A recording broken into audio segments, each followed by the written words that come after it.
After a 33-year leave of absence from his alma mater, I am pleased to present to you Dr. William Gates.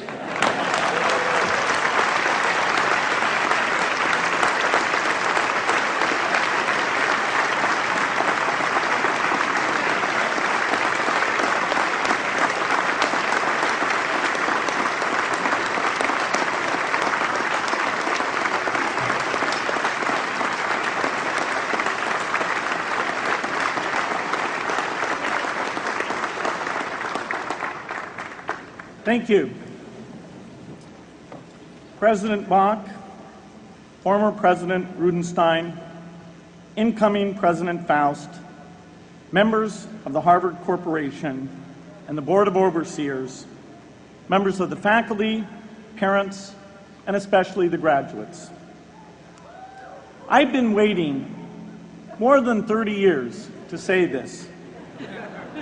Dad, I always told you I'd come back and get my degree.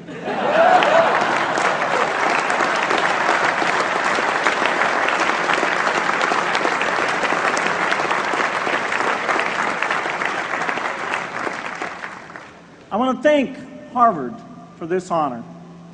I'll be changing my job next year, and it will be nice to finally have a college degree on my resume. I applaud the graduates for taking a much more direct route to your degrees. For my part, I'm just happy that the Crimson called me Harvard's most successful dropout. I guess that makes me valedictorian of my own special class. I did the best of everyone who failed. But I also want to be recognized as the guy who got Steve Ballmer to drop out of business school.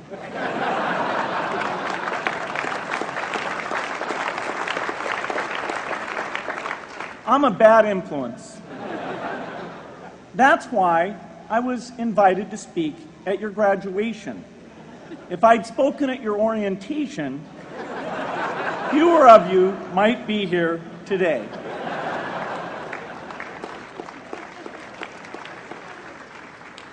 Harvard was a phenomenal experience for me. Academic life was fascinating. I used to sit in on lots of classes that I hadn't even signed up for. And dorm life was terrific. I lived up at Radcliffe in Currier House. There were always a lot of people in my dorm room late at night discussing things because everyone knew that I didn't worry about getting up in the morning. That's how I came to be the leader of the antisocial group. We clung to each other as a way of validating our rejection of all those social people. Radcliffe was a great place to live. There were more women up there, and most of the guys were math science types. The combination offered me the best odds, if you know what I mean.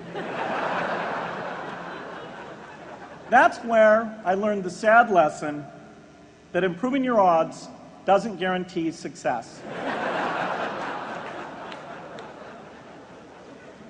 One of my biggest memories of Harvard came in January 1975 when I made a call from Currier House to a company in Albuquerque, New Mexico that had begun making the world's first personal computer. I offered to sell them software. I worried they would realize I was just a student in a dorm and hang up on me.